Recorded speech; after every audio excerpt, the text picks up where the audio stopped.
Give them a shot to do what?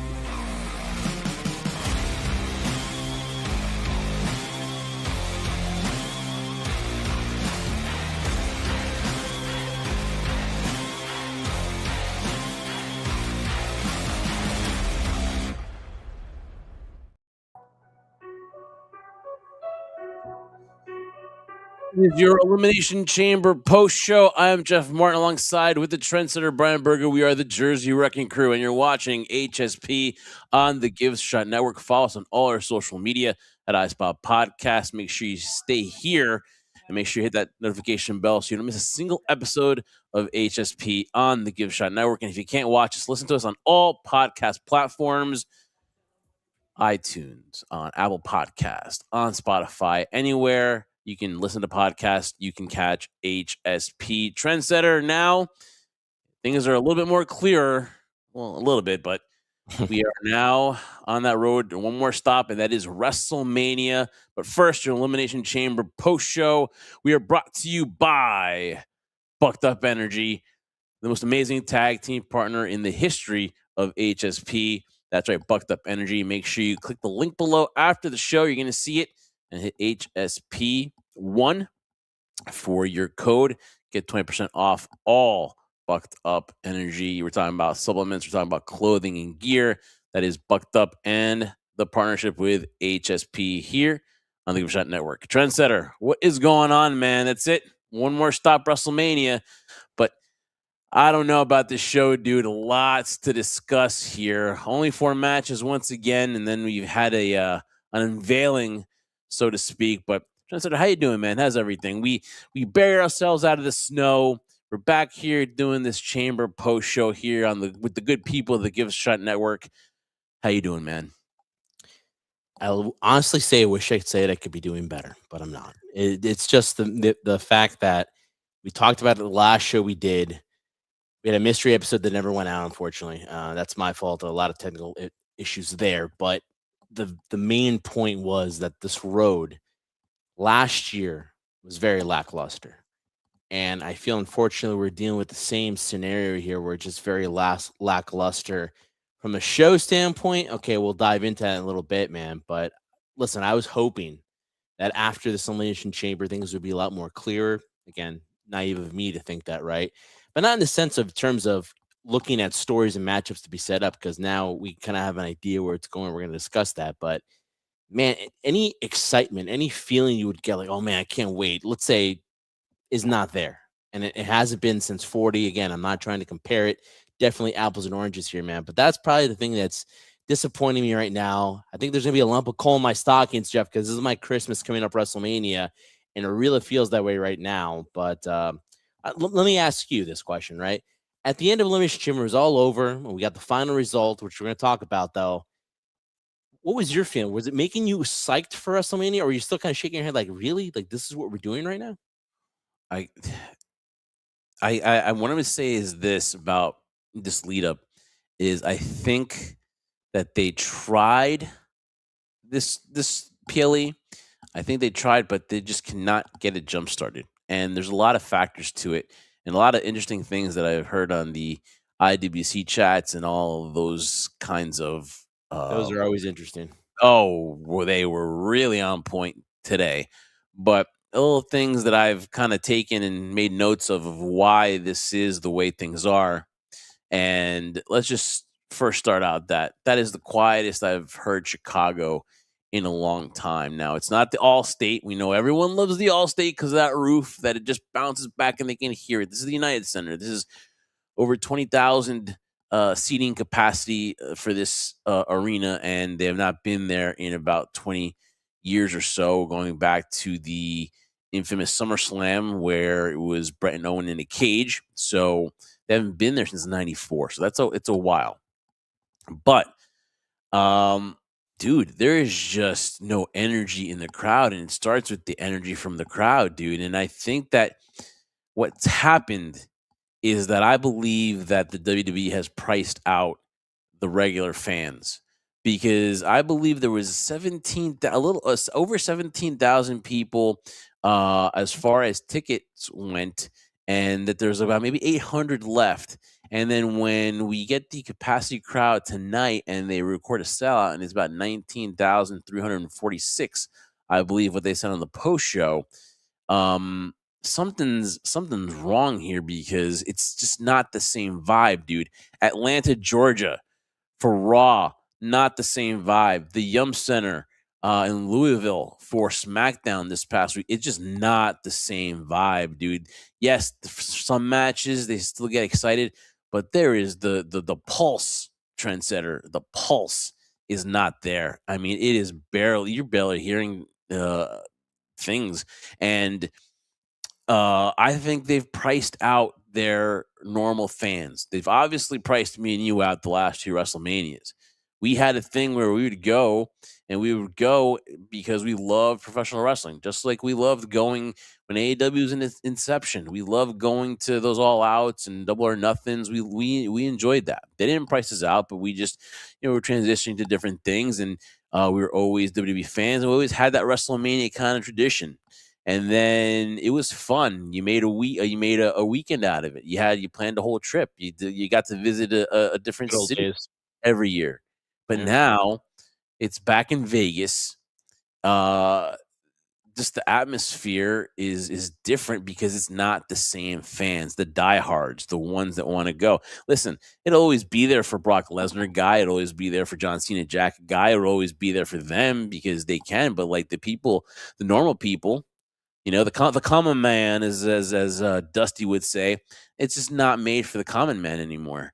And the last episode that we recorded, we talked a lot about why it is, and we talked about the Vince McMahon era, and for whatever he's up to nowadays, which is not good, he kind of tried to price those families and made sure that they were the consumers because that was the lifelong belief that it was a family event that you would go there on the weekends to the house shows, you bring your kids, and then their kids would end up bringing their kids, and so on and so on. It was like this lineage of watching pro wrestling. But now with TKO and the absurd prices for UFC and for WWE, dude, they do these things now where it's per city. They do the shirts and the merchandising and the autographs. Are ridiculous amounts of money, and they're just pricing people out. But people are still buying it.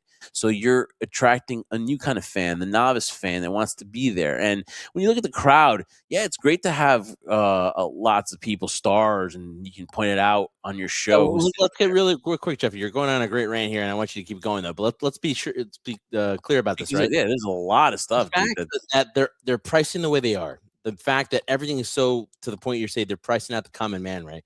But when you looked at that arena, it looked packed. But what you're saying right now is the different type of fan in there, because usually when you'd see Chicago, the All-State Arena, and now the United Center, and God knows how long, you mentioned how long it's been since they've been back there. You would think a crowd that size would give you a better reaction and pops that we didn't get. So that's kind of the interesting fact. It wasn't like a half-empty arena or like seats being tarped out. It was pretty packed, that arena, and still we didn't get the pops we thought we were going to get. That you're right, dude. And again, it's because it's not the same kind of fan in there. WDB is more about, hey, let's see who's in the audience.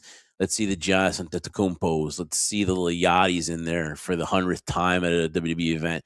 It's all about stargazing. It's all about who's in the crowd. It doesn't matter now about the families. Yes, they helped the family. They moved them to the lower bowl or something like that after the first match or something like that. But I mean, that's what it used to be about. It used to be about the families. Now, dude, if you take your kids, we always were joking around, hey, we're going to continue this when we have kids and stuff like that. But now, dude, to do something like that, you're talking about tens of thousands of dollars to go to this thing. And it's not worth it. I have my seat at home, and not to mention, Trendsetter, is that they're charging me an arm and a leg too now for streaming stuff.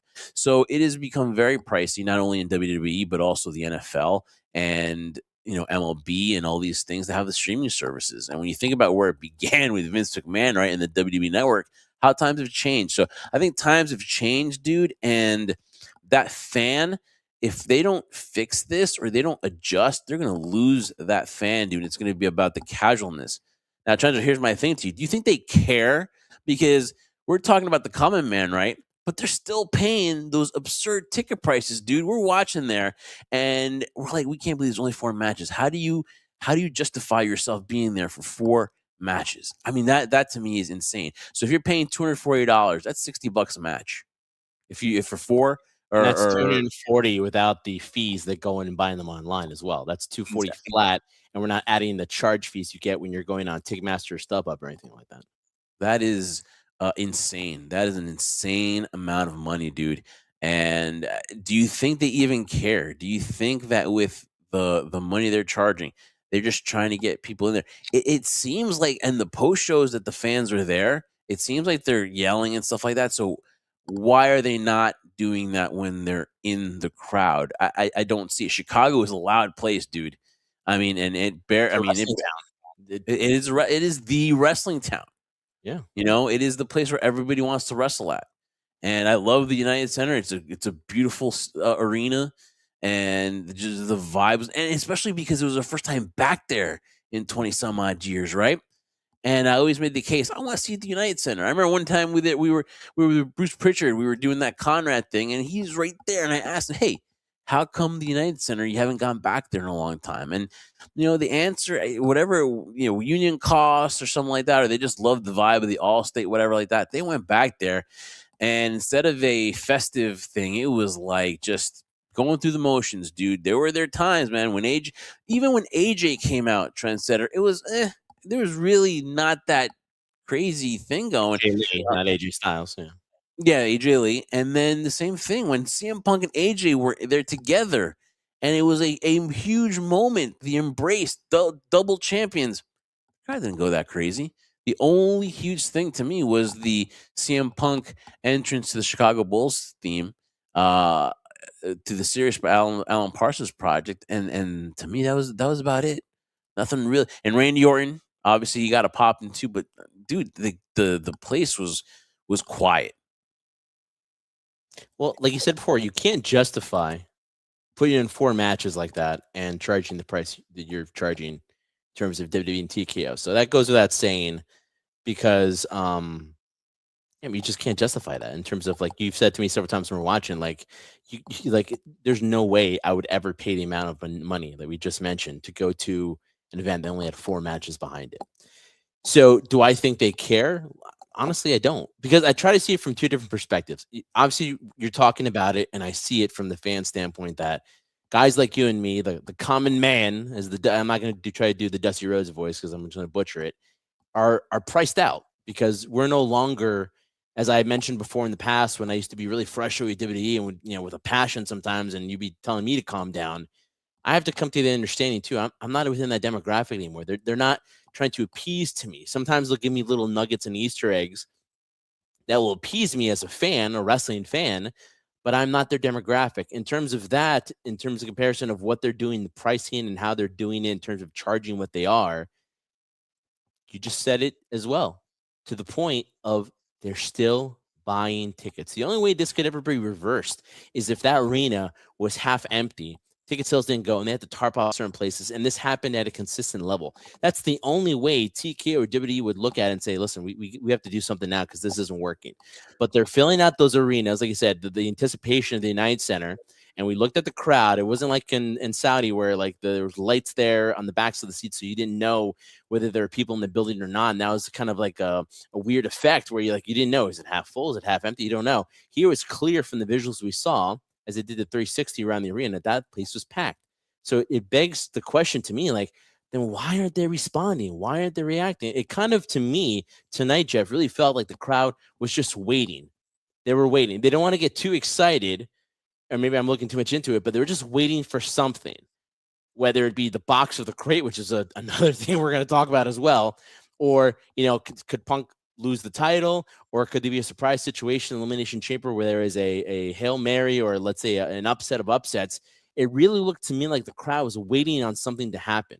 It looked unsettling. It looked uneasy for some weird reason, which I wouldn't guess the fact that it hadn't been in the United Center in so long.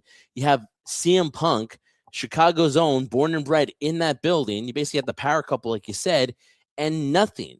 And that was the weird thing about it. You had moments here and there for certain spots or certain sequences in the matches that we saw, But yeah, it was just kind of me thinking like, yeah, you're right. I'm glad I'm sitting at home watching this and streaming it, which is another thing in terms of the pricing of that too. But to answer your question, no, they don't care. And from a business perspective, I'm still keep doing what I'm doing because they're buying into it. They're still buying into it now, buying into the storylines, buying into the what they're presenting on television in terms of the whole it's all built around CM Punk and Roman Reigns now, as we can clearly see. But And that's that's it. saving WrestleMania, That's a though. tough thing to sell. That's what's saving WrestleMania right now. That matchup. Now, if we do end up getting somehow Cody Is it and saving it though? Because I don't know if it's improved ticket prices at all. It creates more anticipation, but I don't know if ticket that's helped sales, in not terms of prices, ticket selling. sales. Well, It's again, at least our interest. I know we're not going. I know we're sure as hell ain't going. But as far as interest in WrestleMania, it's at least piquing my interest. I don't, I wouldn't. I'm not going to buy a ticket for this, but it at least is a draw. At least it's something that's drawing me because the build up to the card. It seems like they wait now to the very last minute to create a card here. We at least have some kind of a look or a peek of what's going to happen, although it'll be much clearer after this week, hopefully on SmackDown. But they like pushing things towards the very end now. They don't like that build. And from a guy in Triple H who was all about, we tell stories, this is what we do, and it's all about the story and the moments and everything. you know, I'm old school and I want to have that build. I want to feel that excitement. I loved and this is going back here. And again, I'm sounding maybe like an old fogey and talking about the Rock and Austin build. I remember I was counting down the hours that day, WrestleMania 17, to sit there and watch the 12 card match, whatever like that, but to see the Rock and Austin, see what was going to happen in that build and the video packages. And I'll tell you, no one still does video packages like WWE, but I'm just not invested. But then I say this, trendsetter, I say this, and maybe I sound like the idiot. We sound like foolish because WrestleMania 41 last year was the most profitable event in pro wrestling history. A combined $66 million ticket sale gate, trendsetter. And I'm the one here that's complaining. I'm the one here that's asking you all these questions about, has it lost its luster? How come the crowd is quiet? Maybe we're just not adapting to what it is, and it's staring us right in the face, and it's not our wrestling anymore. Maybe that's just what it is. Because if, for example, we came on here and we're yelling off the top of our lungs, acting like we're going to have a stroke every single time we come on here and say that every show's got to entertain me. Listen, Trent, we're realistic. Not every Raw has to entertain me. I can't bet and gamble for 52 weeks that Raw and SmackDown is going to come here and has to entertain me every week. I get there's going to be some shows that are going to have lulls. I get that. I'm realistic because I know that, hey, this is TV. They've got to build me in, and some shows have to be less. I get that. I'm not expecting that. But I think what the problem is, Trendsetter, is that we're expecting that this company still is part of that honeymoon phase that we had where Triple H was just, everything was just clicking all cylinders. He was cooking every single night. It was a surprise. It was a good surprise. You would see, for example, when they did the camera pans and they would intersect, and you see in the background, there was like, oh, these two people are here. And in the background, that's got to be that all of that bridging is not there anymore. And again, the honeymoon is over now with TKO. And I told you, man, this is probably the worst thing that ever happened to the WWE as far as a fan, because you're not getting that feel, you're not getting that vibe. You're definitely not, you're definitely feeling it in your pockets. But I mean, maybe it's just us, trendsetter, that are just not adapting to what this new WWE is. And it's just about, hey, those fans, they just want to be there. It's about being there. It's about being seen and not being heard. Because right now, heading into WrestleMania, the fans are not being heard. I cannot believe, trendsetter, Atlanta, Georgia. Okay, Atlanta, Georgia. It's a wrestling town. The Omni, right? Everyone talks about the Omni. That place is a wrestling town. You can hear a pin drop. AJ Styles came out, a pin drop. Then finally, when he came in there, fine. And when the Taker came out, whatever. But that was it, dude. Now, I don't know. I don't know. I don't have the answer, because when we sit here, do this show, and we gripe about it, and we make those remarks, how can we be right when the numbers show the exact opposite? And that is the mind-boggling thing here. Are we wasting our time bitching when the numbers are what they are? Well, first of all, I don't think it's bitching really in the sense that we're kind of just stating our Oh, I'm feelings bitching. towards it. Because okay, well, you could say that you're bitching, right? Because hey, listen, that's who you are, Jeff. But you're a bitch, man. But listen, the way I look at it is I'm fully aware of it. As frustrating as it might be sometimes in terms of like, listen, you're the one, and let's be honest here, you're the one that spends more time and more energy about the fact of the match card and how many matches are on the card and the pricing of this and stuff like that. I get it, right? I'm more of the standpoint where I get more frustrated the fact that as much as the numbers don't dictate in terms of what you're feeling or how I'm feeling about the scenario in terms of like when you ask me the question, does it justify the ticket pricing? You know how they're literally letting the general fan. They're kind of kicking them. They're bringing in the general fan, the die hardcores. They're pricing them out. I am more annoyed of the stories going into it because in the beginning, when we're still in the honeymoon phase, we would have a 4-match card early on, which is weird. And that crowd would be so into it, whether it was overseas or here in the States. And we would get into it too. And then we were thinking to ourselves, oh my goodness, like this is only the 3rd match right now. And we're kind of in the beginning giving that positiveness, saying, oh, now they have more time to work. It's not going to be a scenario where we have like you have 15 minutes minus entrances. And so you're going to be cramming everything all together. And these guys and girls are not going to have enough time to work or do a story in the ring, the psychology aspect of it, right? But now it seems like that's the opposite now. There's more time in the ring, but it seems more sloppier than before. It doesn't seem like the presentation is really there. And one thing I'll just say real quick as we break down the matches, which aren't ready to break down because there's only 4. The men's elimination chamber match, man, were those guys milking their entrances, man? And the reason why is because they're trying to kill time. They had more time available. I mean, when have you ever heard that in WWE where you have too much time to work with as opposed to you're running out of time? Everyone's always running long type of scenario. So I get more upset about the fact that these stories to me are not compelling or pulling me in. Now, I'll say CM Punk and Roman pull me in because there's so much you can do with that and so many things in terms of the long-term storytelling they've been doing from, let's say, what is it from war games to, what happened last year's WrestleMania with the the wise man, stuff like that. And then, CM Punk being the person says he's the catalyst, why the Shield reform and Roman, and just all those things are compelling to me to want to see next week. These There's two, a history there. They're there's lucky they have history, that history. and there's a chemistry there in terms of wanting to hear them speak to one another and who can get the better of the other. That's intriguing. But then when you put certain matches on in scenarios where we talked about the women's division, the talent there, but like the stories aren't connecting. Like I don't know what to do. Liv Morgan, Stephanie Vaquer. Okay, it can be a great match on paper, but I'm not bought into the story between the two of them. And now the result of the women's elimination chamber. Okay, we have that match set, but like it doesn't intrigue me in terms of it's just all right. It's just a match on paper. Like what from now on till WrestleMania are you going to try to build a manufacturer for me to get interested? So that's where I get into it. And for the mere fact of that's what I'm upset about. To your point, the numbers are not showing it because if I was I was not interested in something and didn't care for it, why would I go to the event? So we have the same dynamic just from different perspectives of it. Because to me, it's like it's boring, it's stale. Why would I pay over $400 for a cheap seat if I'm going to see something that I could just watch at home and then click the channel and watch something else because I can't stand it. It's a bathroom break, as I call it. But then at the same time, how are these people paying this stuff to go there when the numbers are dictating something else of like, hey, it's not overpriced for them because people will still go see this event no matter what its price. So that's the dilemma we feel in. But at the same time, it's willing for us to accept that we're not in that demographic anymore. The funny thing is, It's not ours to look at anymore that way. the thing is when we see the prices and we shake our heads, right? Like, how is anyone paying for this? Someone is paying for it. When we see them go to the, Even the if I had that kind of money too, I don't know if I would spend it on that though. Even if I had that.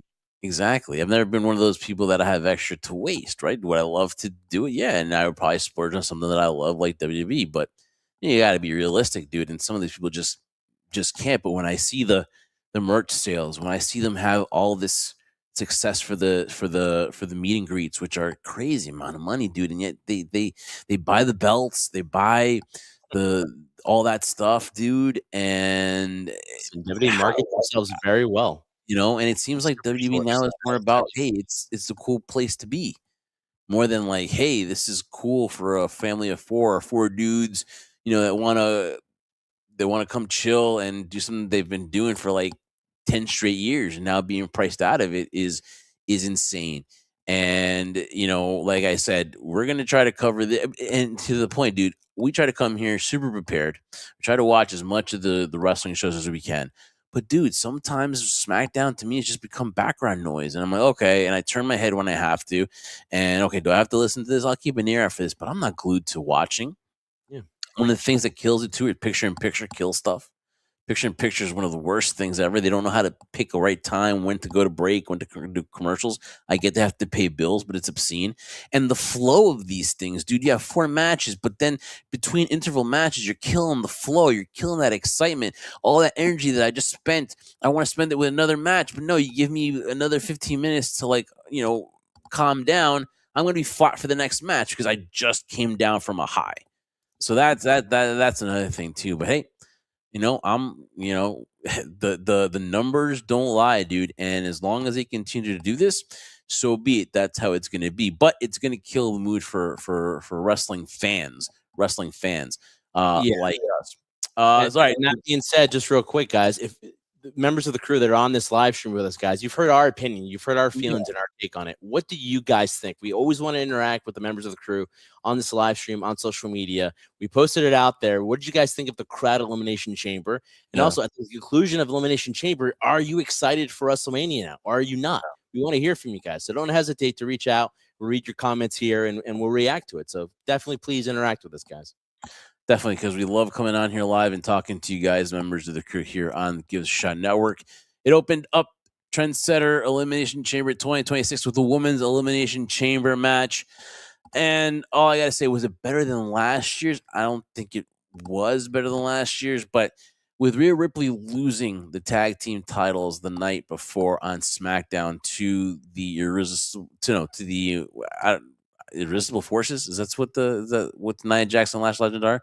The Irresistible Forces, I believe. And so it was a little bit surprising because now it kind of left EO without a spot at Mania, because we looked for the longest time that it was going to be a tag team title, defense for the futures of Team Rio, but now it's not. And when you look at the options after Rhea, I was thinking, dude, Alexa Bliss right here, because I didn't want to see Tiffany again. That would have been too soon. Nothing against Tiffany, but it was just too many in 2025 interactions between them. And would make sense though, wouldn't it? It would have, but I don't think, again, it wouldn't have been. We've already seen it. And I don't think the fans were ready to see it again, at least that soon. That's why sometimes the logical thing could be the most boring thing. And then when I looked at the people that Raquel, did Raquel have? Yeah, she's improved, but would she be enough to make you want to watch Jade and Raquel in the ring? Kiana James, listen, she had an impressive showing today again, and you can see why they're high on her. But could she pull up that crazy upset? And then once Charlotte didn't make it in there, and then Asuka had her time. Still mad respect to her, but I mean, Asuka probably would have been a good opponent for Jade. But at the end of the day, once Rhea lost that tag team championship, it to me was like, okay, this is where they're going. Rhea and Jade is a dream matchup that they haven't done yet. I would have loved to see maybe Charlotte and Jade go at it. That's where it was leading to too, with all their interactions. And then we get Rhea, who's got to come from Raw to SmackDown and challenge for that. And is it a dream matchup? Yes, but that was the only way to go after Rhea had lost tag team championships on SmackDown. Yeah, listen, from the very beginning, I was at the mindset that it was going to be Tiffany Stratton. The mere fact that she lost the title and then was off TV for a while, dealing with a quote unquote knee injury. And I mean, you said it's too soon. Well, for me, it's like, okay, you take your star, which is Rhea Ripley, and this is where I'm a little confused, and maybe you can help me with this, or maybe members of the crew can help me understand this, right? So you take your top female, your star female, that's kind of the face of that women's division on that brand, Raw, and you remove her from the world title picture, and then you basically put her in a scenario where it's this love triangle in a way with her, Io Sky, and Asuka. And then at that point, they become tag team champions. And so you're thinking, okay, now, well, so close to WrestleMania now, it's pretty much they're going to try to protect it by these two individually gifted stars in Io Sky and Rhea Ripley, and keep them out of the world title or women's championship division and keep them together to really promote. And that's the only thing I could say consistently WWE has done is promoted their women's tag team division. They're actually doing a pretty good job of that per se, not the men's, but the women's definitely. And you savor there. Then the night before they drop it, and here I'm thinking in my mind, okay, well, again, that's another scenario where okay, we're not going to save that for WrestleMania, so we're going to have them actually lose the titles, but we're not going to give up on them as a team. So when this happens now, it makes you think again, not just Rhea Ripley, but Io Sky. So to me, the logical thing is Tiffany because there's a story there. I know we've seen it already twice, I believe, or a couple times, more than twice, and despite what people want to say about the match, they do have a certain amount of chemistry. But here's the one thing that I did negate to say was that although Tiffany's title reign was very stale, to be honest, and how they've used her has been pretty weird in terms of, again, it's a weird dynamic too when you take heels and turn them in bay faces and it's just not the right time, maybe, or just like this individual works better as a heel and use Seth Rollins as the example. Tiffany's just better to be booed because you just love to boo her. It didn't work that way. So for me, it's like Tiffany was the only other option. Rhea, okay, I get it now. It seems like they've given up on the tag team division for those two women. We'll see what happens with Io. But listen, is it a dream match? Yes. But based off of what? Because the only story that I have, and again, I'm going about stories and connections, the only story that I had going in there in terms of interaction was Tiffany.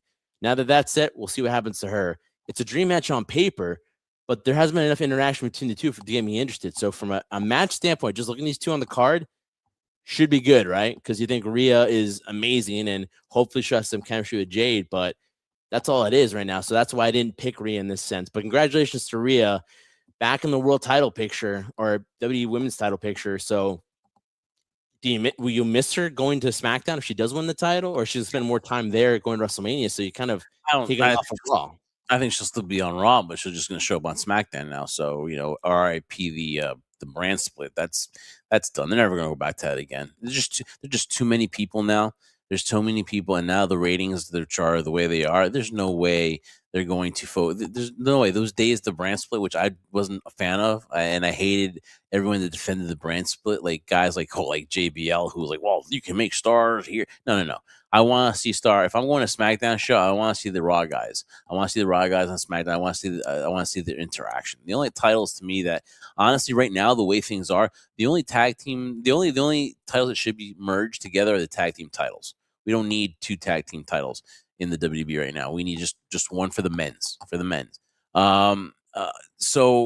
anyways, like nobody in this chat would know who the tag team champions are now on the Raw or SmackDown brands. If you had to guess real quick off the top of your head, you would have to think about it. That's how bad the men's tag team division is now. Yeah, no, it really. Obviously, it's the Usos on the Raw, and on SmackDown, the MFTs, right? Yeah, but the funny thing is, I see the MFTs. I know Tama Tonga is one of them, but I saw Jeff Cobb wearing the title the other day. Is he tag team champion? I think so. I don't think it was Tungaloa. I don't think it was him. Okay, so they're okay. See, again, I didn't know which combination. Then you have you have Gargano, who's lost his tag team partner because Ciampa went to AEW.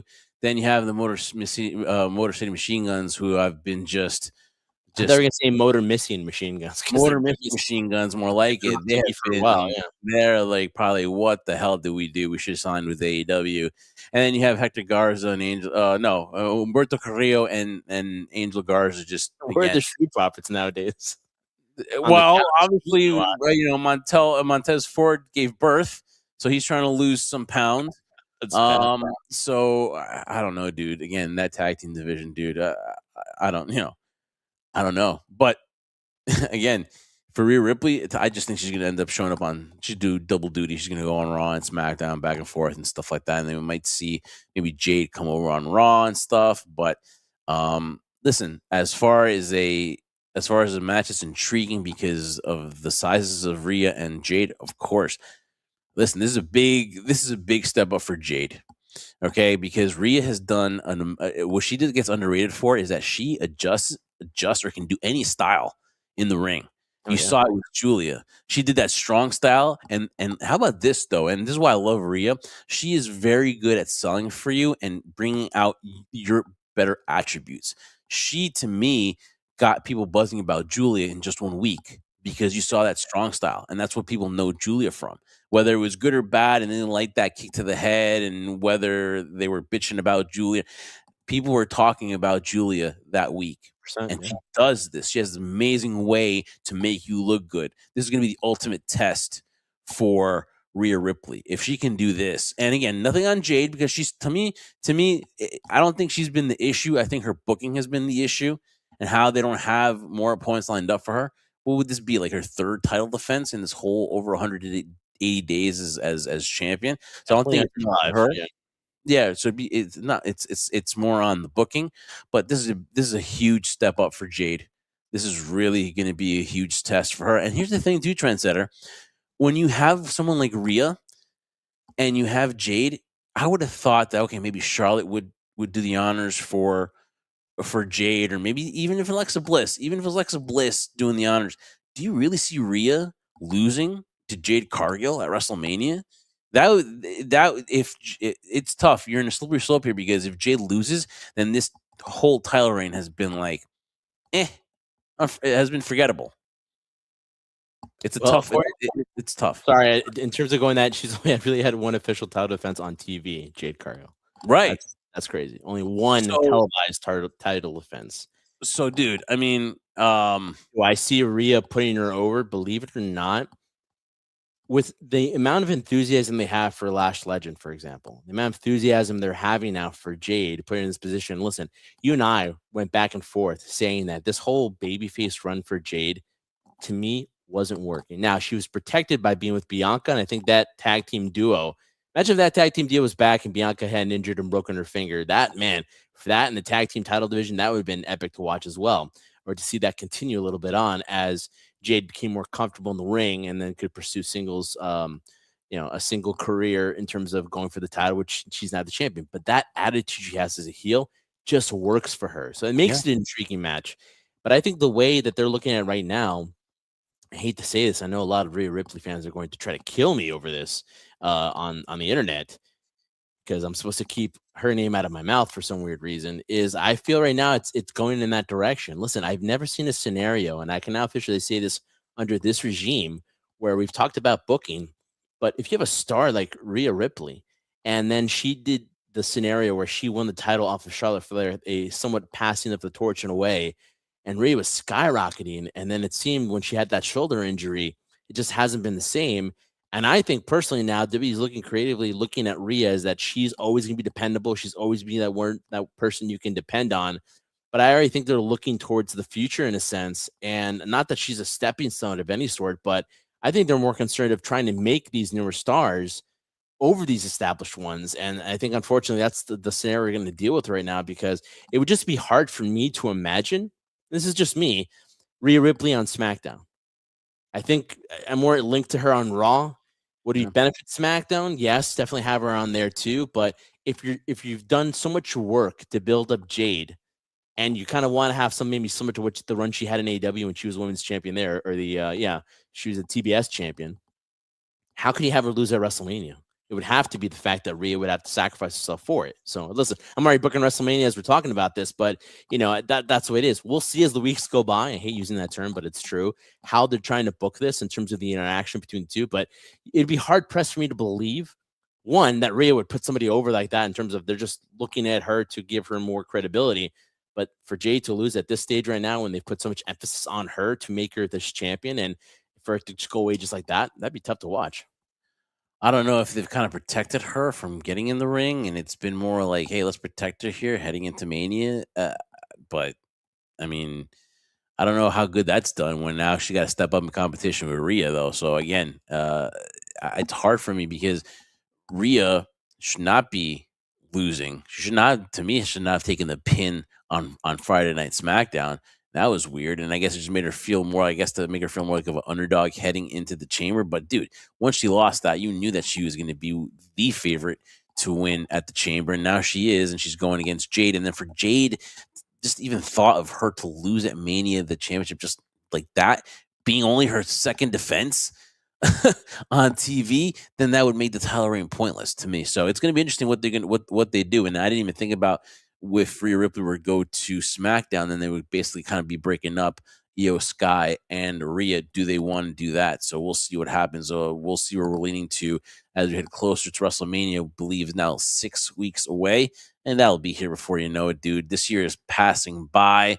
The final, well, actually, now we're probably in March. So happy March, everybody, too. So that's crazy, dude.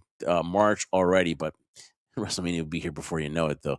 And we'll find out what happens, though. So interesting predicament that WWE decided to put themselves in here. Now, AJ Lee and Becky Lynch for the Women's Intercontinental Championship. Again, dude, we talked about it. The hype for this one to me was really, really bad. Obviously, this is Chicago. This is AJ Lee's home away from home, and the fans are going to root for her. Now, listen, I thought that the fans were going to go nuts like they did in Allstate where she came out that first time on SmackDown returning. This is her first single match in over 10 years. So we saw her wrestle in a mixed doubles match. So that was her return. So this is her first singles opportunity. Was she a little rusty?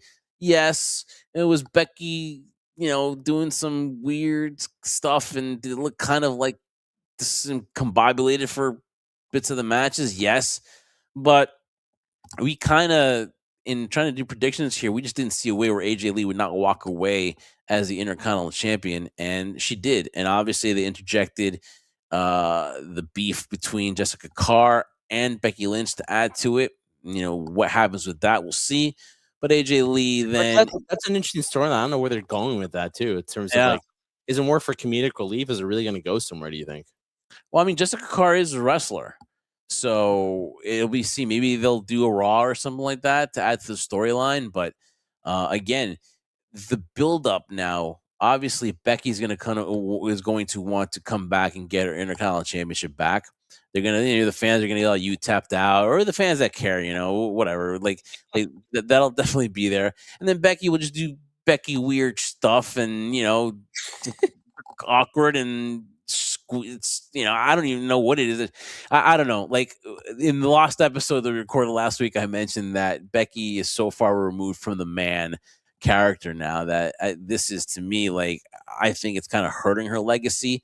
The more she acts in this way, I like the beginning of how it was going. I love the whole way she kind of has her shtick like Donald Trump does with the Bleacher Report reported. That's pretty cool. But then just the dude, she used to be a good promo. Now it was just like you see the fans shrugging and like, oh my god, like they can't believe it, especially in Atlanta when it was that weird interaction. And I don't know if I'm sorry, I don't know if it was Atlanta, but that one where they had that face to face and they was just like, I think it was in Atlanta, Georgia. It was right. Okay, so yeah, so they had that. And here's the funny thing. My memory is not bad. My memory is bad at certain things, but just because all of these Raws are so unimportant nowadays and are just bad, it's harder for me to figure out which spot is which because it just seems like everything's. Yeah, I think I was wrong there too. I don't think if they were in a Raw, they're on a SmackDown, so I don't know which one that was. No, it was a Raw where they were streaking back and forth, and it was. No, I know it was a Raw, but I just think maybe it was the one 2 weeks ago, not in Atlanta. But there was this face again. This is the thing, Trendsetter. If it was an important show, you'd remember it more. But all the Raws are the same. So anyway, they had interaction. It just got kind of weird. The fans, if you looked in the middle, they did this thing where they look, they showed the reaction. They zoomed in, and these fans were just get this thing over with. One of the worst hyped matches possible. And then I don't even think it was hyped up that well, to be honest with you. Predictable outcome. And AJ Lee wins the championship. Yes, she was cheered when she won and all that, but the entrance, I was surprised. It was a little quiet. The match in between was a little bit quiet. And then AJ Lee is able to now submit Becky. So obviously the heel submitting, she's going to get those, you tapped out, right? And so we'll see. The rumor is that they're going to go one more. And obviously, they're going to go on more. It's predictable, Trendsetter, because you know that who's going to be here the next day. This is kind of like a token win for AJ. It's a moment. It's a moment. We're in Chicago. Here's your championship, but she's not going to be a fighting champion to defend this. And Becky Lynch is going to get her Intercontinental Championship back. And where does that go? Where does that go? Why, we should just be doing the Elimination Chamber post and WrestleMania preview show right now because the we're kind of doing elimination, that as it is right now. but because there's no mystery to it, and here's another thing. That's what I'm saying that for. Yeah, There's exactly. no, like, where it's going, and that's the problem too. There's no mystery. There's no talk of, like, everyone loves saying, like, well, what if this happens? But what if he does this? And, like, kind of when we had the whole bloodline thing with Sammy and the bloodline and Roman and Jay and all this stuff. We don't have that now. That was a great time. It was. That was a great time. There was no clear. There's no clear path. You had questions. Every week was a different change, and now it's just like, boom, like Becky is going to beat AJ Lee, and then what happens? What does that do? What did that, the long run? What did it do? And what it does, in my opinion, Jeff, it's a fantasy booking thing. Yeah. And in terms of, like you were saying, to answer your question before, like, I don't necessarily think this hurts Becky's legacy. I think she'll go down. She's an instant bona fide Hall of Famer. She's done a lot of things in terms of gone over a lot of, she was in the main event of WrestleMania, the one we went to at 35 at MetLife Stadium. So she's done history in this industry, and she has worked that moniker of the man, which was, in that women's division at that time, revolutionary in terms of it's never been done before. She had her Stone Cold Steve Austin moment when Nia Jax punched her in the face, right? So she's had these iconic moments. And not to forget, I mentioned it when we were watching it too, when we're talking about Becky's transitions of her looks. And I thought her best look was at WrestleMania. It was in Dallas. I forget the number of it, 32 probably, with her and Sasha Banks and Charlotte Flair. I'm like, man. Oh, yeah, when the Divas Championship. Yeah, they've had these historic things.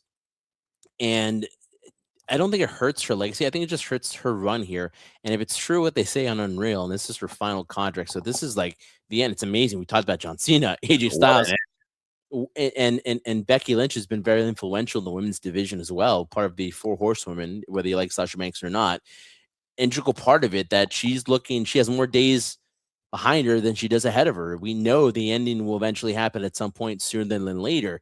So to me, it hurts this run of hers. And what really annoys me is that this is a nostalgia moment, I guess, for AJ. Obviously, the match wasn't great. It was what it was. They're gonna run it back at WrestleMania, and Becky most likely win. But you said it great. What's next after that? If Becky's supposed to be this catalyst where she's supposed to make this title more important, we had Maxine Dupree, and then that's basically it. You're telling me that Raw roster with all those talented females, you cannot create more stories where it doesn't have to be involved, but we're seeing more of that, where there's a potential next competitor for the Intercontinental title, which so many people have talked about over and over again, that the women need another secondary title. It can't just always be for that. They don't have storylines in it. And right now, if we're talking about one of the best female professional wrestlers of all time, and it's not just me saying it or Becky Lynch saying it, Sports Illustrated saying it as well, right? Which is so annoying, but so good at the same time when she says that. Part about it, Trendsetter. It's the only good part about her stick. I look at after WrestleMania, I'm like, dude, like, who else are you going to work with right now? It's like there's a talent there, but the creative hasn't really developed to the point where we're looking forward to these matches. So that we just talked about Jade Cargill and Rhea Ripley. This is going to be a scenario in terms of trying to help elevate Jade to even higher echelon level using Rhea Ripley as part of that. Who else is there once Becky Lynch? You're going to tell me, I always butcher her name, Lyra Valkyria. Exactly. It's a hard name to pronounce. Yeah. You're telling me she's going to be in the next one?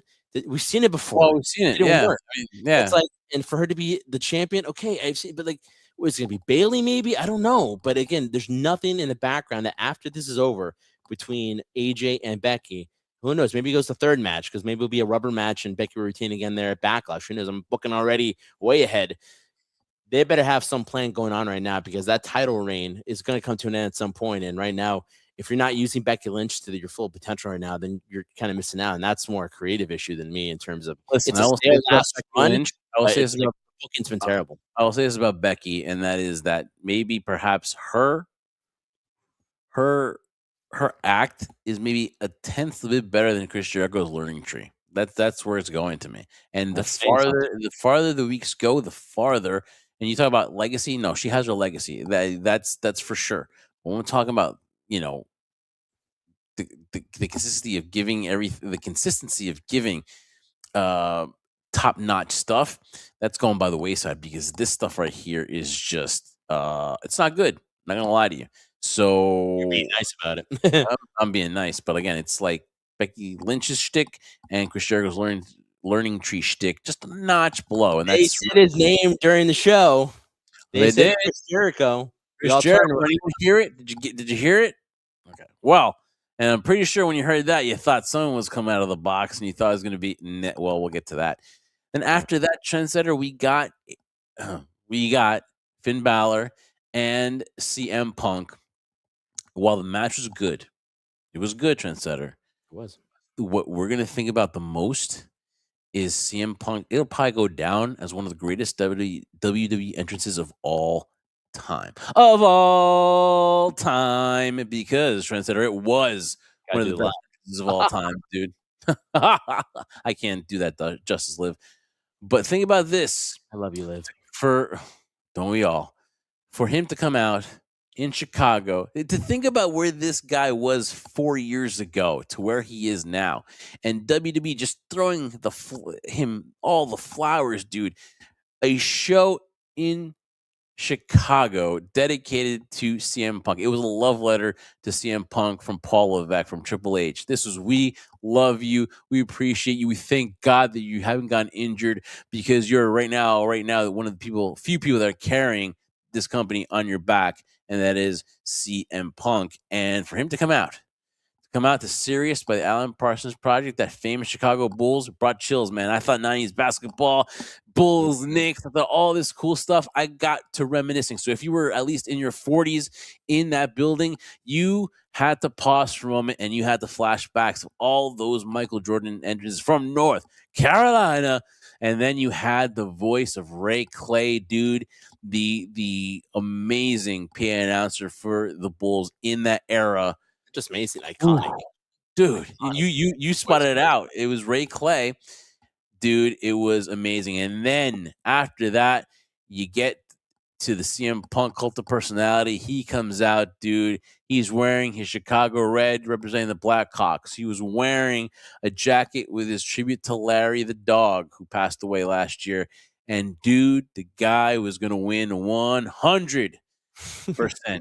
And then Finn Balor opens up his jacket, has a 30-pack, and he's probably in the best shape of his life. And he had a good match. He showed up, but there's no way that he was going to beat CM Punk. Absolutely no way. But he did a good job. Listen, is a world championship ever going to be in store or in line for Finn Balor's future the rest of the way? After tonight, I don't think so. And I think that I'm surprised, though, Trendsetter. We're just surprised that there was no shenanigans by the Judgment Day, because we were talking about it.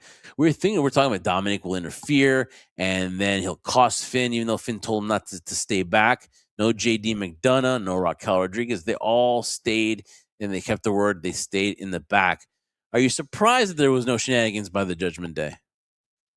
That was the surprising thing, because as much as I was rooting for Finn Balor to win, because I thought, again, like I explained in our long lost episode, that you'll never be set bound ever. You'll never find it, guys. What I was hoping for is that I used the point that it seemed like for the last couple of Elimination Chambers, and I root this back to the Elimination Chamber between Sami Zayn versus Roman Reigns. It was the first time for your PLE that I could recall that I had the feeling they could actually do this now and it would make sense. Again, I'm not referring that similar to CM Punk and Finn, but it would make sense because it would be shocking. It would be a, oh my God moment. But again, the debate would be, would it devalue the road they're going for, which was Cody Rhodes and Roman 2. But still, it had that feeling. And then we had John Cena turn heel at Elimination Chamber. Like, oh my God. So it kind of felt the way they were building up Finn and CM Punk, which to me, the biggest flaw or the biggest outrage I had personally internally was the fact that they could have built this up more. And you would have enjoyed just the build up towards it, knowing that the ending wasn't going to be Finn winning and coming out victorious, but it could have been built more because you had the scenario. I'll give the flowers to Finn too. That match they had in Ireland was great. This one was good. It wasn't that, but it was good. And it gave you the impression that it could possibly happen, although the smarter people would say it would never happen, but still it gave a small inkling that they could build that story towards it. and the crowd reaction and the interaction was amazing, right? But in terms of will I ever see him ever win a championship again? Probably not. But again, a lot of it depends on the fact that, yeah, I was surprised. I thought that if Finn was going to lose this, the only way to protect that, but also make CM Punk look really strong as well, and he did, it was a straight up win, was for the Judgment Day to interfere, try to help out Finn, cost him the match, and then we have this whole clash with him and Dominic Mysterio and the separation of Finn Balor, because it really looks like they're leaning towards that, because he didn't have his theme song. He had his theme song in Ireland, the old theme song we'd known him to come out to. It wasn't a one-time thing. We thought he was going to come out to the Judgment Day song, comes out to that. So it gives you the impression they're building him up as a babyface. There's going to be a separation here. Dom's a great heel, so it's going to be him and Finn most likely. But we thought they were going to be involved. It didn't happen. So, like, you missed an opportunity there. That had to happen. We're never going to be a cohesive trendsetter. We're never going to be able to talk. We can't talk over each other, but we're trying here. All I want to say is that has the chance to be a good matchup and a good storyline heading into WrestleMania. That Finn Balor and Dominic thing. That to me is something that I would be intrigued to see for the Intercontinental Championship. I would, and like I said, if you wanted to plant that seed, that would have been a great time to plant that seed in there. But then you get the ending, the shaking of hands. Listen, no heel is going to shake in the person's hand. So we see that going on. So now Finn will go on his way in the storyline with the Judgment Day, whether that be with Dominic Mysterio, who knows. I like to hope, though, that, listen, Jeff, let's be unbiased here. Right? You know how I feel about Finn Balor, and you love Finn Balor too, right? But if within this year, and he's, 44? I can always look it up, but I'm not going to look it up now. But he's in his mid-40s now. We saw AJ retire, saw John Cena retire. So it seems the closer you get to 50, the more likelihood that's going to happen, right? We don't know how many more years Finn has, but if within this year, and we heard the rumors of last year that there's going to be this big push for Finn Balor, didn't really happen the way we thought, right? But if they build him up this scenario where it becomes interesting enough where he can somehow connect with that audience again, I don't know. Maybe there might be a possibility. You don't know. But again, it would be under this different regime. And this regime, you would think, under Triple H, who thought the world of Finn Balor and signed him to NXT, would maybe want to direct him and use whatever years he has left in this industry and try to do something with it. I'm not saying he has to be world champion, but to give the impression that he's a main event type caliber player, that's what we have yet to see with Finn. And I think it might be possible this year to at least be in the discussion and not necessarily be, because he's hung with the best. CM Punk's the best in the world. He hung with him. And let's be honest, you and Jeff, in this match, as much as the entrance was amazing, CM Punk didn't look his best, in my opinion. I mean, trying to be fair and impartial here.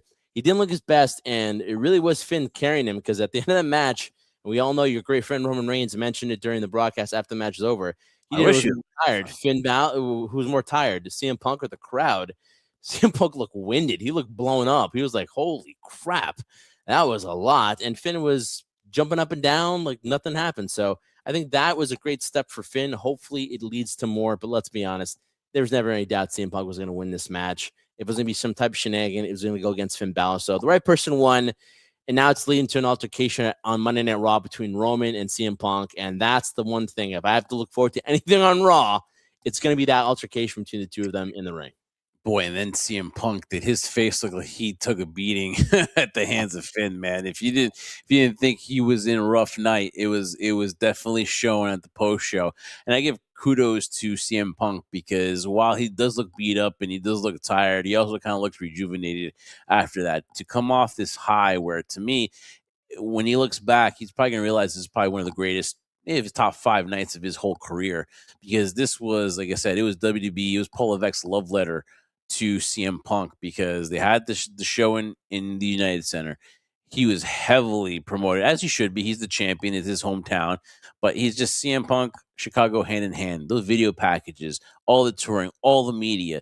This was a ultimate reward for CM Punk. And then not to mention, to the fact that his wife is winning a championship the same night that they'd be wrestling in the same ring together. And AJ Lee said at that point, who would have thought, right? And they did, and they share that moment where AJ Lee is back there, and she's got a championship, and you see CM Punk just glowing and having a kind of surreal feeling that all this has come full circle. He's back in WWE where he never wanted to leave, right? And he is a champion, and his wife is a champion. Then he walks out, he becomes a champion, and now he's heading into WrestleMania in probably the match that we're looking forward to the most, heading in to WrestleMania. One of the last dream matches that you can possibly have. I remember I said one of the last dream matches that you can possibly have now in CM Punk and Roman Reigns. And he looked rejuvenated. And that promo was vintage CM Punk. Rusty Reigns. I'm looking forward to the face-to-face encounter because this was going to sell. Them on the mic was going to sell. And with Roman's schedule coming out and he's going to be more available for the Road to WrestleMania and their match, I'm looking forward to what's going on here. I want to see who gets the best of who this Monday night and who gets the best of who and how it goes, because this is how they're going to sell us into this matchup. It's not going to be them being in a tag team match and seeing if they can coexist, like he said in one of his interviews. It's going to be on the mic, and I'm looking forward to Monday night for their first interaction, because CM Punk actually got me pumped for it on the post show. Oh yeah, and I'll be honest. Listen, I don't say much nice things on here about CM Punk, but I will say this though: it really feels, from this vantage point too. You say rejuvenated. I'll also add to that and say that it really feels like he's enjoying this run, whether it be his last run or not. He just really seems to be enjoying himself. Now, granted, his schedule's packed. He's busy. He's doing all these media appearances, stuff like that. But at the end all, it just really seems like he's enjoying. He's embracing that moment. Unlike when he was champion in WWE and battling the creative and just seemed like really miserable with everything. It really seems like he's enjoying himself now. And when you do that, listen, he's always been an artistic genius when it comes to promos and trying to draw you into the building, right? But when he's doing that with guys like Finn, doing that with guys now with Roman, it's just so much easier. Even with Drew McIntyre, one of the best rivalries I've seen in a really long time. Oh, yeah. Those feelings of realism and just it being very personal and having that emotion trap, that's why I love watching it. Regardless of who's the champion, regardless of what I think of CM Punk, he is great at doing that. It just really seems like he's enjoying himself now more than ever before. He's actually enjoying, as I always say, the ride as opposed to the destination of like, what's next? What are we doing next? And give him credit for this, Trendsetter. He's made that championship, the championship, at least for this WrestleMania season. Yes, Roman Reigns solidified it because he decided to go after that championship. But let's not shy away from the fact that CM Punk made that championship.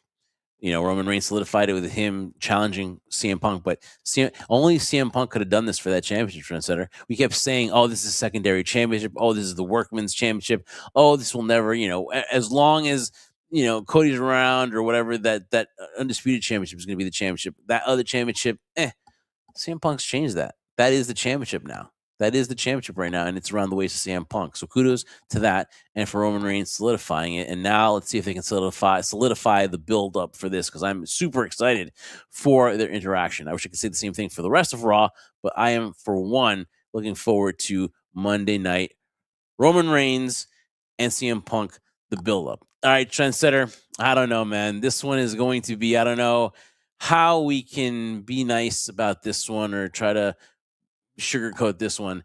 The crate, for weeks, a lot of stuff was building up to it. Again, you had the fans that were thinking maybe this is the debut of Chris Jericho in Chicago, and a lot of people were thinking, hey, maybe this is Chris Jericho. This is one of his out of the box, no pun intended, ways to come back to WWE.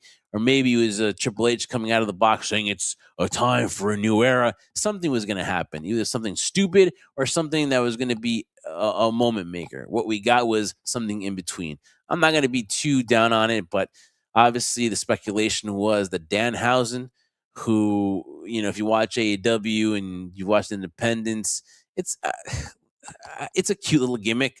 We were watching it in company, and I was telling him, this is cool for the indies. I respect what he does. I don't disrespect it, or I'm going to hear and tear the guy down, but it's not what the Chicago fans were expecting. It's not what they were.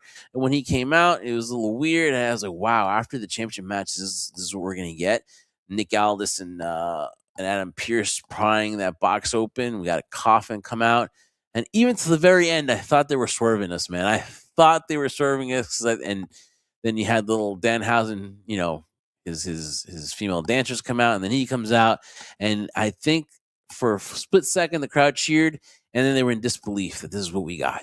And again, I'm not trying to diss Danhausen. I'm really not.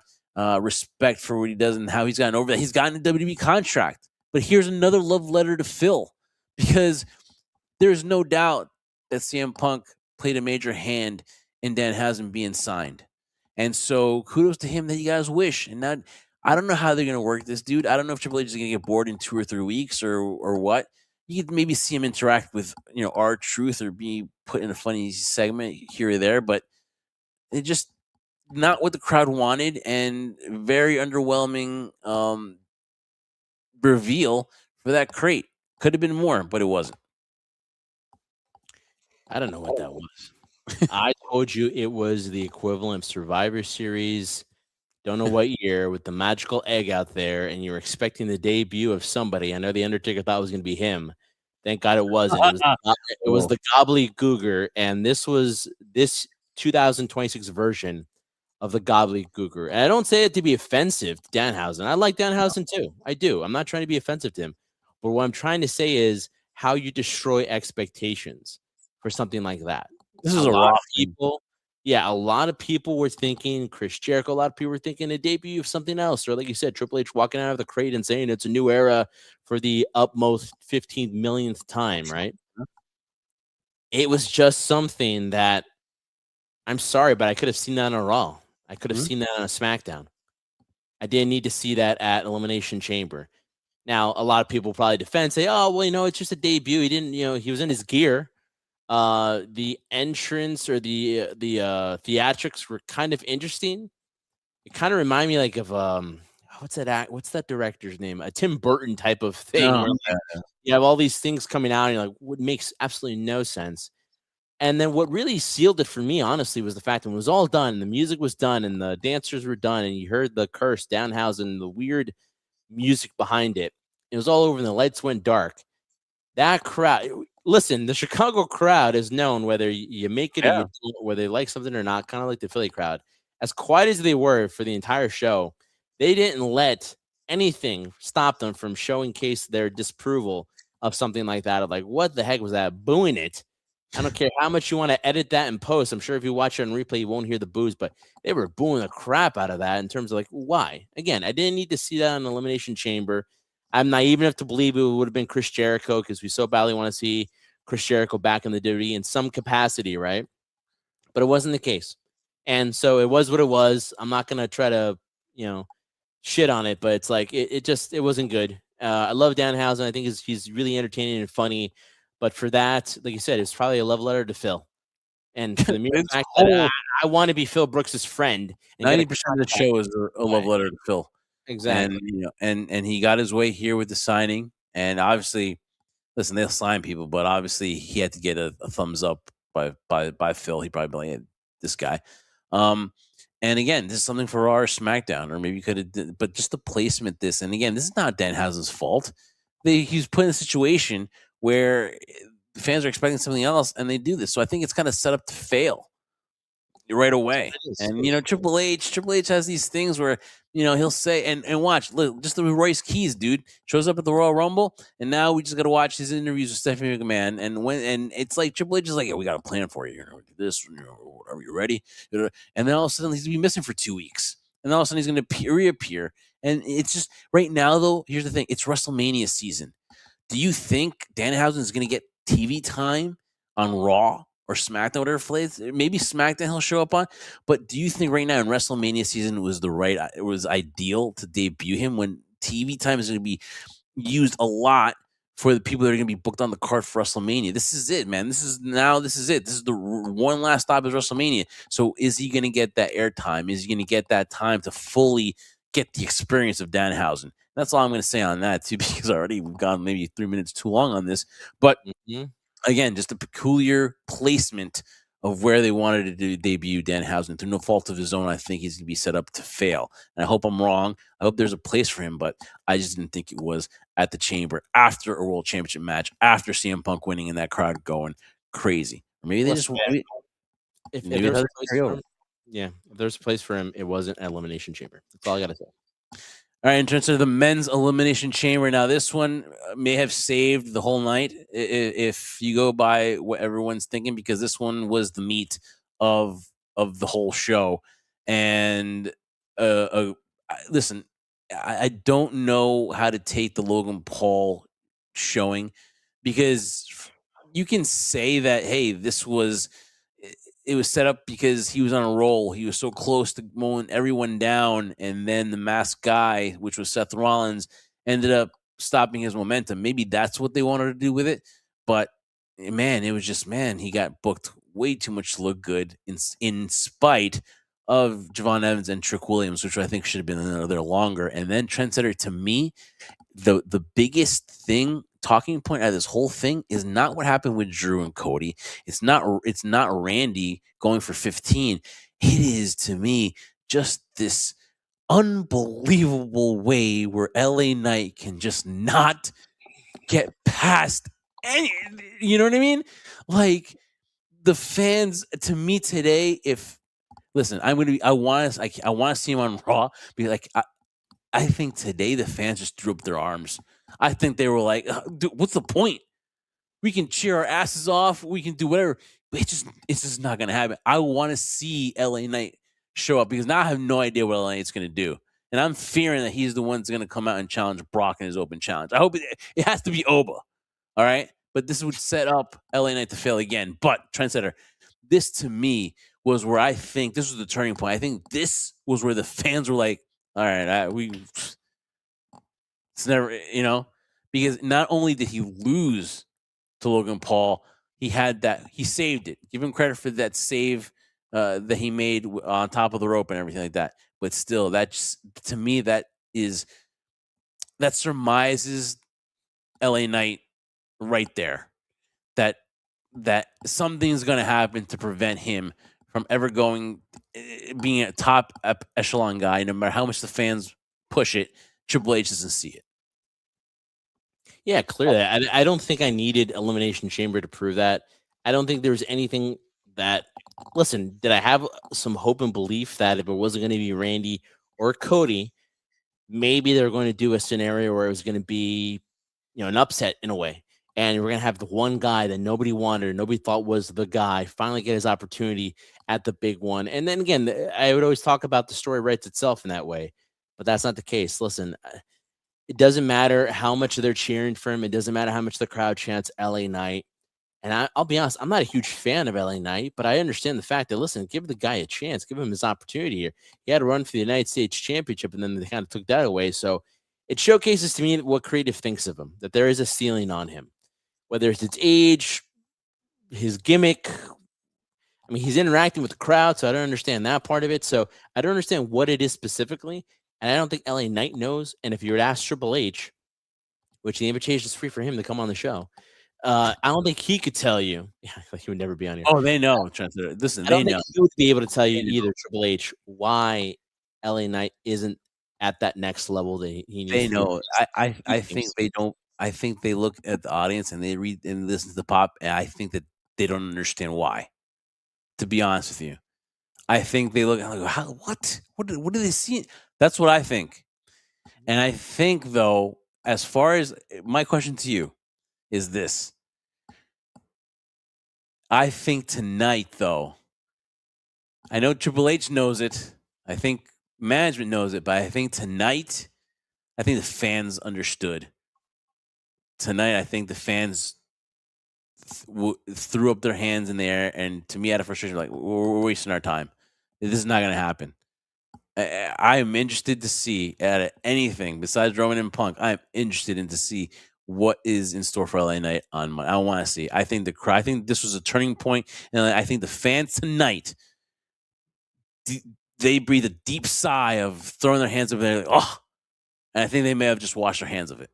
So I don't really know what the question was, Jeff. If the question was in terms of, is this it for LA Knight, last opportunity, last chance, or people? Do you think the fans gave up? Do you think the fans tonight gave up on LA Knight? They've come to the realization. They haven't given up on LA Knight. They've come to the realization it's just not going to happen for him. And I think that was evident several times prior to this, especially when it came to Money in the Bank. That's just not going to happen for him. Let me ask you the question too, though. Even though he didn't win, what's more upsetting for fans, do you think? The manner in which he got eliminated, or the fact that he got eliminated in general? Because I don't think there's ever any point that anyone could viably say, and I gave you a reason of how it could possibly happen, that upset, that he could have won this Elimination Chamber. So in a way, it's kind of surprising that people are upset about it, or put their hands up in the air like, oh my God, it's never going to happen. Because was there ever an idea or a thought he was going to, or was it more just the manner in which he lost and got eliminated is the upsetting The thing? manner in which he lost and got eliminated. I think I think now it was to make Logan look good as far as storyline wise for Seth Rollins, who came back. But I think that you could literally hear as he was about to get pinned, and again the crowd was quiet. Okay, so the crowd was quiet, but when they came to the realization that this dude was going to lose, you could hear in there. You could hear, oh, like that was that was the last breath. Like you took the air out of every LA Knight lover down there, because I think you could hear I swear, go back to it. You could actually hear it. I think the LA Knight fans were deflated because they were just like, it's not going to happen. I can cheer my ass off. I can hold my breath, turn blue, turn red, turn pink, turn green. They're not going to listen to me. And I think that, I think it was I think it was the manner in which he lost. So we'll see what happens with LA Knight. But Seth Rollins, listen, if you were pissed off about the plant being put there thinking that was going to be the answer, it was just to throw you off the scent. But like we said, we don't really break a lot of scoops here. We really don't, nor are we those people that brag or say, hey, I told you so, I told you so. But we told you so that the man behind the mask before these two guys that basically are students of Seth Rollins, it was Grayson Waller. From Royal Rumble to before these two students, it was Grayson Waller. You kind of had the idea in Atlanta that it was Grayson, but we reported that and we stuck to our guns, and it was Grayson. And then it was not that he was going to be the guy, it was that he was holding the place until Seth Rollins got cleared. And when we saw those dangling fingers in the in the ring, and we love Chris Ford, we love a crowbar, we love him to death. Hope to get him on soon.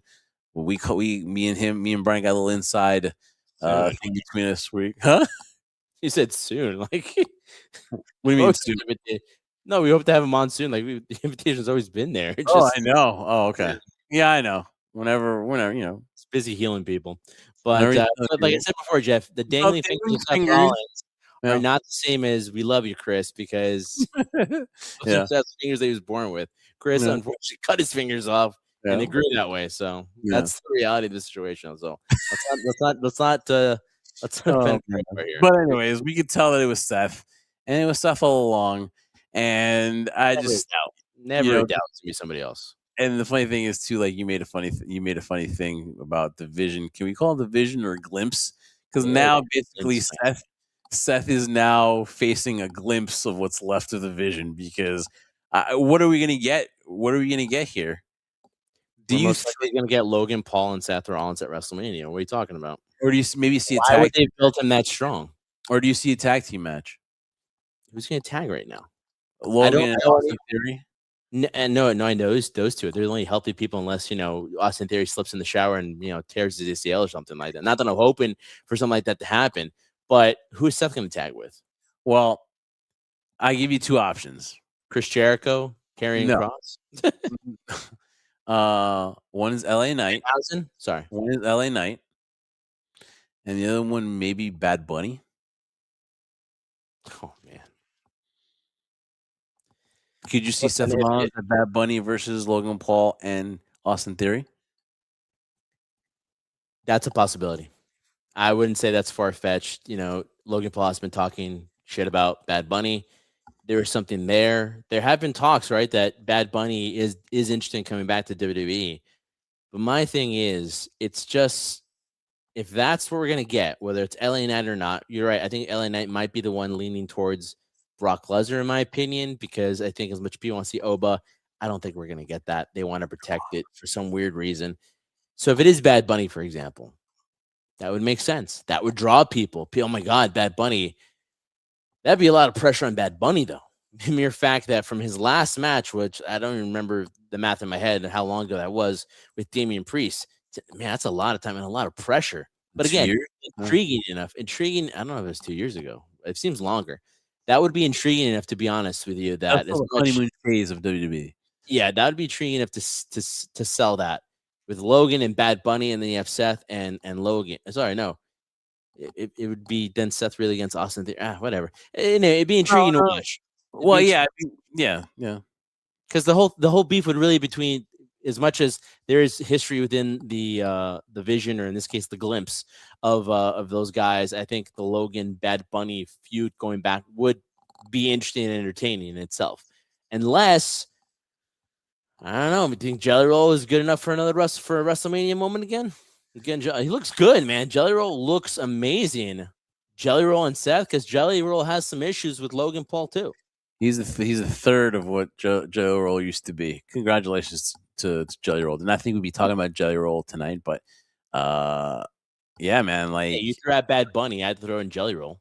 Yeah, man. I mean, get the musicians out, dude. Let's do this. But obviously, you got the Logan Paul, and they don't want to touch a singles match with them yet. They could be a possibility down the road. If for some reason they don't want to touch it now. But when you see what's left of the Glimpse, and you see that Seth is looking to take revenge now on a depleted Vision, obviously, I think that Austin Theory and Logan are gonna go after Seth, and he's gonna be cornered into where find yourself a tag team partner. And he did speak highly of Bad Bunny in an interview, saying how he got it and thinks the world of him and stuff like that. I could see this, and then he calls him out, and he becomes his tag team partner. What are the percentages right now? I don't know, dude. I would say less than 50%, but that is a possibility. Now, if it's LA Knight, that all right, but that to me is I figured it it's out. not what it could be, huh? I figured it out. I know who his tag team partner is going to be. It's not going to be LA Knight. Becky Lynch. What? Becky Lynch? No, it's not going to be Bad Bunny. It's going to be Tom freaking Brady. Tom Brady. All right. Why not? He called Logan cute. They're going to be in Vegas. He is an owner. Would that intrigue you? Tom Brady? Oh yeah, of course. He did he did kind of like get snuck up on by Eli Manning in one of those Fanatic series and stuff. Listen, man, I think we're getting a tag team match. I just don't know who it's going to be, but it's going to be interesting. Tom Brady or Bad Bunny. Put that on a poll. See what happens. LA Knight, Bad Bunny, or Tom Brady. Who do you want to be Seth Rollins' partner? So, But Jeff, how sad is it right now that the main idea was for Seth to come back against Braun Breaker? That's what I thought. Mm-hmm. And Seth didn't have to get revenge on the Glimpse anymore. They just did it themselves. They just eliminated themselves from everything. So, like, Seth didn't have to do this revenge tour. Rollins is taking it out one at a time. Seth Rollins' mind games gave Bronson Reed a torn triceps, a biceps. Gave Braun Breaker a hernia, right? I mean, perfect. It was perfect revenge. And he had to lift his finger. You just have to take on what's left of the Glimpse. So, and then Paul Heyman's face is just over the top, dude. Like, he's really scared of Seth Rollins. Like, Seth Rollins is like Brock Lesnar times 40 or something like that. That was just funny. I'll give credit to Paul. He's been trying his hardest to make this work. Paul and Seth didn't even last a year. No. Didn't even last a year. And it felt so awkward, too, when they got together. It just didn't seem right. It did not seem right. So yeah, so we had Seth Rollins come back, and then Drew McIntyre, who obviously does not pay attention. Interesting that I saw before he came on here too. Drew McIntyre not paying attention whatsoever. Nick Aldis interferes in this matchup while that cell is open. Now listen, they got it now. Okay, it's twice now, back-to-back years where that cell has been open, and it's been a big factor. They're gonna have to close that cell now because anybody can get in there. People are gonna be like, "Oh, that cell's open. Something's gonna happen." It's 2 years in a row now that cell has been left open too, and you got to shut that down, guys. You got to shut that down. So, so Randy Orton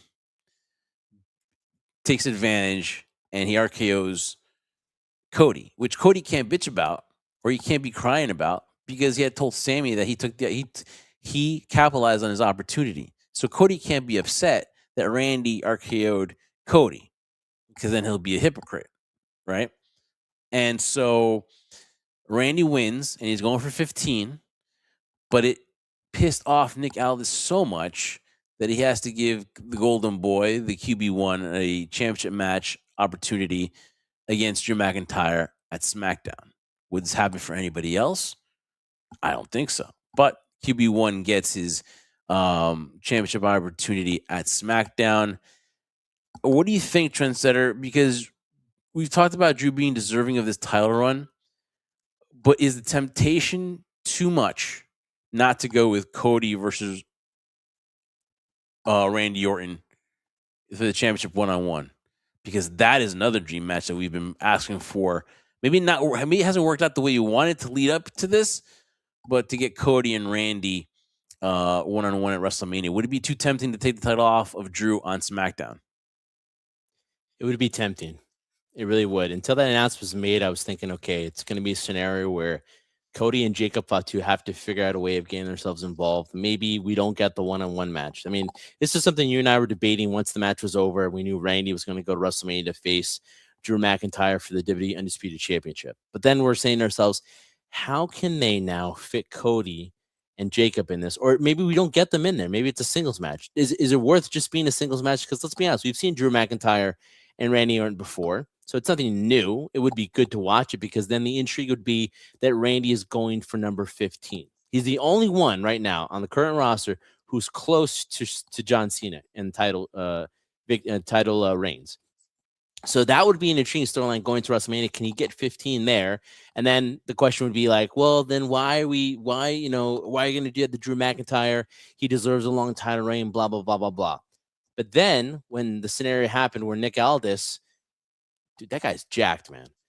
Nick Aldis goes on tirade on the post show and says, you know what? He's going to award Cody a championship match at SmackDown. Now again, and this is where I will admit WWE did a really good job. That now, at least for me, it now makes me think, wow, what's more exciting now? Do we want to? And unfortunately, the victim here is Drew. What's more exciting now? Cody and Randy for the title, and what could happen after that happens, whether Randy wins 15 or Cody retains it. And unfortunately, Drew is the odd man out in all this. What's more interesting? And that bodes a question where, like, I am now going to really want to see SmackDown to see what happens because it's not all set in stone now. Now we know that there could be a change in that. And unlike the whole CM Punk Finn Balor thing, as much as I tried to push it, the reality of that could happen where Cody could be the champion now going into WrestleMania as the champion to face Randy Orton. And it's not the first time we've seen Randy and Cody. They faced each other at King of the Ring, and Cody beat him there to become the King of the Ring and to get the title shot at SummerSlam. It's a story that can continue on there. And you and I have been talking about, when is this going to happen? When is the turn going to happen? Will it be Randy Orton or will it be Cody? So ultimately, that's more intriguing to me. As much as I love Drew McIntyre, and I would love him to have his moment here in terms of being the champion of WrestleMania and retaining that title, I got to lean in that. I think that's more attractive. What's more attractive to you, Jeff? What I just said or a Randy Orton Drew McIntyre match? Well, here's the thing. I thought Randy was going to win tonight, and I thought they were going to some way how to put Cody in there against Jacob Fatu and then have a fatal 4-way, just because they all kinds of intersects. You know, where my mind is at. It intersects. I can't say it right. It sounds like sex. Intersect. They intersect. There you go. I can't say put this on the best of. Oh, it's 1 a.m. My mind is in the gutter. You know what I'm thinking about. Oh man, I was going to say yeah, I know. So where was my no? It's just, I thought that we were gonna get Jacob and Cody somehow in that main event, but now though I'm thinking, Trendsetter, Drew's got a lot of enemies. He's got a lot of comeuppance. Randy talked on the post show how he owes Drew one, right? But then again, why do you owe him one where he kind of helped you out tonight? You know, he kind of did help you out tonight. So I don't know, but Jacob Fatu owes Drew McIntyre. So what if this happens, Trendsetter? What if Cody beats Drew McIntyre because of Jacob Fatu, and then we get Drew McIntyre versus Jacob Fatu at WrestleMania, and then we get Cody versus Randy, and then here's where Cody beats Randy, but Randy goes nuts and he turns heel on Cody, and this is where you see the Viper come back, and it leads the whole program heading into SummerSlam, where Randy wins that championship. Because I would not like to see Randy beating Cody. Would it be worth it to see the Golden Boy win the championship on SmackDown on Friday night, and then only hold it for 6 weeks, then to lose it to Randy? Or would it be better if Randy loses to Cody, he snaps on Cody, and it leads to this huge program heading into the summer months? What would you rather see? Do you like where I'm thinking here, or do you or what? Am I not booking this properly, or what do you think of that so far? No, not at all. The only thing I'm not in favor is, why is it Randy that has to turn heel? We've seen that before. We haven't seen this version of no. The only reason I'm saying is that we haven't seen this version of Cody. You looked at Cody; they did great camera angles of him being distraught. He's clearly frustrated. He's maybe not seeing things clearly enough now with his altercations with Sammy, Jacob, and now with Randy. Some underlying tension there. I think it would be more pleasant if that scenario where Drew loses the title to Cody, Jacob Fatu and Drew McIntyre face off at WrestleMania because Jacob caused him the match, cost him the title. We have that dynamic. I think at this stage right now, the crowd, it's so easy for me, at least, to say the crowd would love Randy too much to accept a John Cena turn at this stage in his career as a heel. I think it would be more Cody not losing at WrestleMania, but basically at that point turning heel on Randy, or maybe losing the title number 15 there, and we have a storyline going into SummerSlam that way. I look at it more from the opposite direction, because I think there's so much untapped potential as Cody as a heel. I don't think they want to. I don't think they envision. Here's the thing: I don't mind. I wouldn't mind it, but I just think they envision their QB1 to be a heel yet or anytime soon. I just don't. I don't think so. I think I am dying. I'm actually my skin is crawling because I can't stand this Randy Orton the way he is. I need to see him back in his devilish ways. Him kissing babies and appeasing to the crowd, and that's not Randy. And I know it's this nostalgia factor of the Randy, and he's had the back injury and he's back and he's grateful and he's a different guy. But God damn it, man, I need to see the Viper one last time, dude. That's what I'm saying. I honestly don't think there's ever been a version of Randy Orton that you've liked. I know, but this certainly, you've hated him as Viper. You've hated him as his slow walking entrance. You've hated him in his rivalry with Triple H.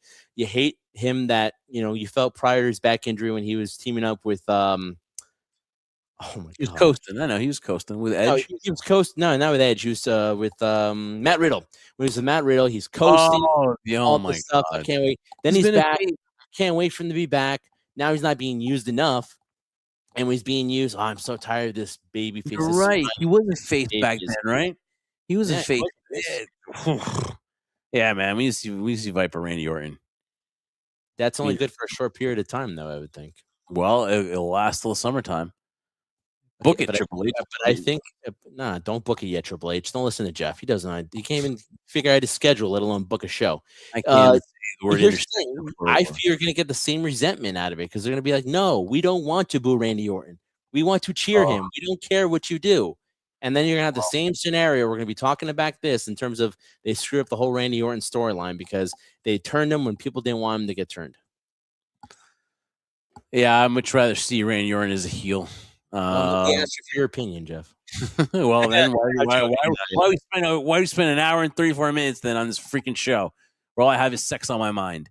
Anyways, we did more on this show than we saw in Elimination Chamber, though. But listen, that's intriguing, man. And that actually, believe it or not, has me more interested in watching SmackDown because of what we just talked about, how those things could happen, and we could actually get a Randy Orton Cody Rhodes match at WrestleMania. I think that in itself would be exciting to watch. So you see, if you add a little bit of intrigue and add a little bit of twists and turns, you'll get our attention, man. That's all we ask for.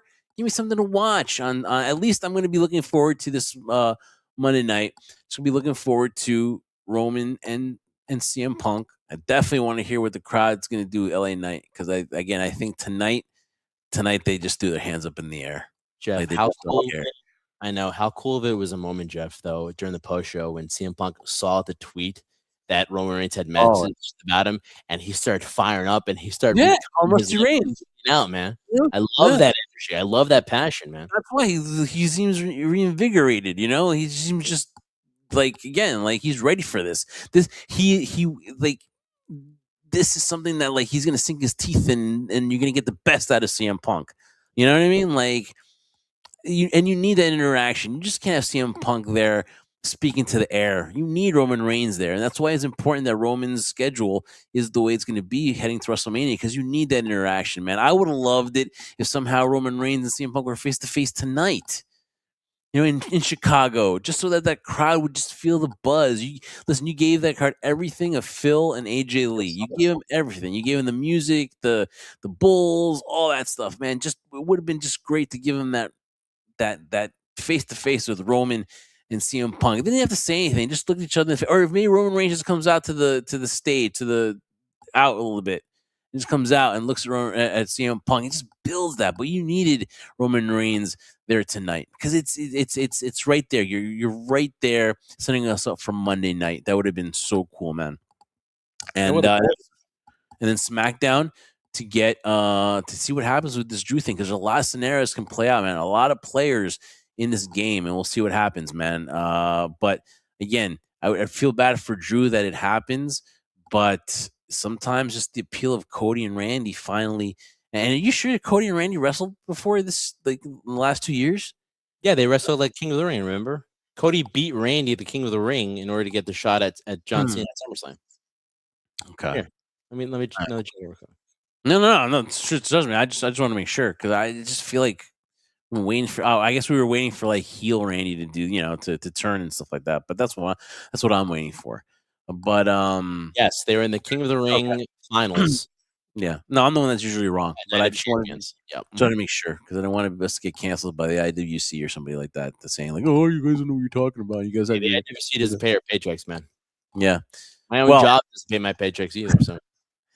All right, Trendsetter. Well, that's a wrap on tonight's Elimination Chamber because my head's in the gutter now. So come on, it's more to go. That's a wrap, man. No, anyway, so listen, 4 matches, and we gave you about almost an hour and 45. But guys, I thank you so much for joining us here on the post show. Again, love coming on here live talking about all these post shows, and then the road now to WrestleMania. Now that's it. The next stop is WrestleMania. Is just now 6 weeks away. And we'll be here for you guys on that ride. So make sure you stick with us. Make sure you stick with HSP. Make sure you like and subscribe here and hit that notification bell and make sure that you don't miss a single new episode of HSP on the road to WrestleMania. And Trendsetter, another great energy, Jeff. Talk about that bucked up energy. Bucked up energy. The greatest tag team of all time is Bucked Up Energy. Save 20% with that. Hit the link and then HSP1, and then you can see yourself 20% on all Bucked Up purchase. Again, the greatest tag team partnership of all time, Bucked Up and HSP on the Give a Shot Network. Yes, I know Jeff's he's on fumes right now, thinking about other things. I feel like CM Punk right now after his matchup with Finn Balor. That's how I feel. But before we leave, really quick, and we thank you guys, the members of the crew who are on this stream watching it. We love your interaction. Please, if you're not interacting in the stream, please talk with us, interact with us on social media. We love hearing from you guys. Listen to your opinions. Again, it's just wrestling people talking about wrestling, the one thing we love and always want it to be better. But we have to go and talk, Jeff, real quick. Who are your 3 stars of the night? Oh, my God. You're right. The 3 stars of the night, Trendsetter. Listen, next week I'll let you pick, or next Pilly. And my 3rd star goes to Raquel Rodriguez. I think she had a really tremendous showing in the Women's Elimination Chamber match. I think number 2 goes to Randy Orton because, hey, he's going for number 15 and the crowd popped and they love Randy. And so that's why he gets the number 2 star. And the number 1 star is a show that was wrapped up around all things Phil, his wife, his buddies, his theme music. Everything was about Phil tonight. So he should get the 1st star. CM Punk is our 1st star, Roman the 2nd, and Raquel Rodriguez the 3rd. Let's sponsor this Give a Shot Network. 3 stars of tonight. Maybe Bucked Up will sponsor this. You never know. But those are your 3 stars. I thought they were sponsored by 3 stars. Any complaints? Well, it's Randy, not Roman. But no, I get you, man. It's you said Roman was your 2nd star. But Randy. That's fine. No, I agree with you, man. Listen, was it uneventful at times? Yes. maybe Logan. I mean, again, I'm throwing my flowers to Finn. You know how much I love Finn right now. I think he had a great outing in terms of showcasing, at least in my opinion, that he has that Yeah. possibility at this stage in his career to be a type of impact player than what he's currently doing now. I'm not going to say he's going to be a world Finn, though, champion. he didn't get the job done, though. Typical Finn. Yeah, I could have said typical you sometimes too, Jeff. But anyway, I'm not going to get there. All He needs right, to all right. keep That's why. again, great 3 stars there. Again, the whole match, you cannot argue with CM Punk. It was all wrapped around in terms of him. He carried the show. That gate was amazing. And that was all due to CM Punk. Roman wasn't on it, and he had mentioned in the post show that it's the second highest, and Roman wasn't number 1. So that just says how heated this rivalry is going to be in terms of the other guy. You can't see him. Nah, and we can't anymore. He's retired too. So who knows? But great. Listen, despite what I think of the show, if I have to give it a number real quick, I'll give it a 6.